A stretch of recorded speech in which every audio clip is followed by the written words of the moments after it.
집에서 당뇨발을 관리하는 방법. 포도당 수치가 올라가 생긴 합병증은 하체로 내려가는 혈류량을 감소시킨다. 혈류량이 감소하면 발의 동맥과 신경이 악화하는 것이다.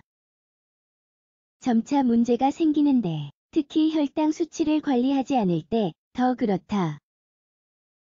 집에서 당뇨발을 특별히 관리해야 하는 이유가 여기에 있다. 해당 부위는 더 무뎌지고 궤양, 균열이나 상처가 생길 확률은 커지며 감염될 위험도 커진다. 합병증이 생기는 것을 막기 위해 당뇨발은 어떻게 관리해야 할까? 다음의 글을 잘 읽어보자. 당뇨발이란? 혈당치가 정상보다 더 높아지면 여러 가지 합병증이 생길 수 있다. 당뇨발도 그중 하나이다. 어떤 경우든 삶의 질을 현저히 떨어뜨린다.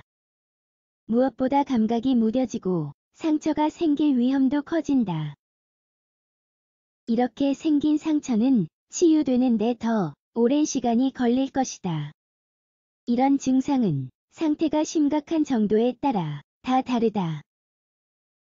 하지만 더 악화하지 않도록 미리 예방하는 게 중요하다. 이 상태를 제대로 관리하지 않으면 궤양이 생길 수도 있고 감염될 수도 있다. 심한 경우 발을 절단해야 하는 상황이 생길 수도 있다. 집에서 당뇨발을 관리하는 팁. 세계보건기구의 자료에 따르면 당뇨발로 발을 절단하는 환자 중 80%는 미리 치료받고 잘 관리했으면 절단하지 않았어도 된다고 한다. 발에 상처가 생기지 않도록 주의하는 것도 중요하다. 상처가 생기면 치유되는데 더 오랜 시간이 걸리고 상처로 인해 감염될 수 있기 때문이다. 또 상처나 눈에 보이는 증상이 없다 하더라도 위험은 늘 존재하는 것이기 때문에 평생 잘 관리해야 한다. 당뇨발을 관리하는 팁. 매일 발 상태 확인하기. 매일 발 상태를 확인하면 이상을 감지할 수 있다.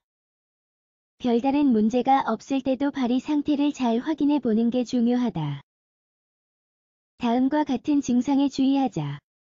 상처나 궤양 물집이나 균열 굳은 살이나 기형 타박상이나 염증이 생긴 정맥 당뇨발을 관리하는 팁. 세척 및 소독. 발 감염을 줄이기 위해서는 매일 발을 잘 씻어야 한다. 소독 효과가 있는 제품을 사용한다. 박테리아, 균, 기타 미생물을 제거하는 데 도움이 된다.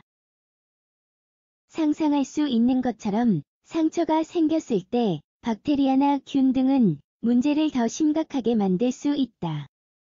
담배 피지 않기. 담배는 동맥 협착을 가속하는 요인 중 하나이다.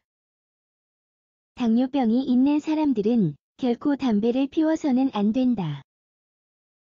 담배의 독소는 발로 흘러 들어가는 산소에 영향을 미친다. 또 혈류가 부족해지면서 합병증이 생길 수도 있다. 보습 제품 사용하기.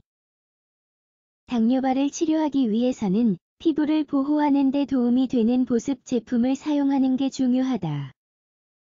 매일 잘 바르면 굳은 살과 피부가 손상되는 것을 막을 수 있다. 감염될 위험을 최소화할 수 있는 것이다.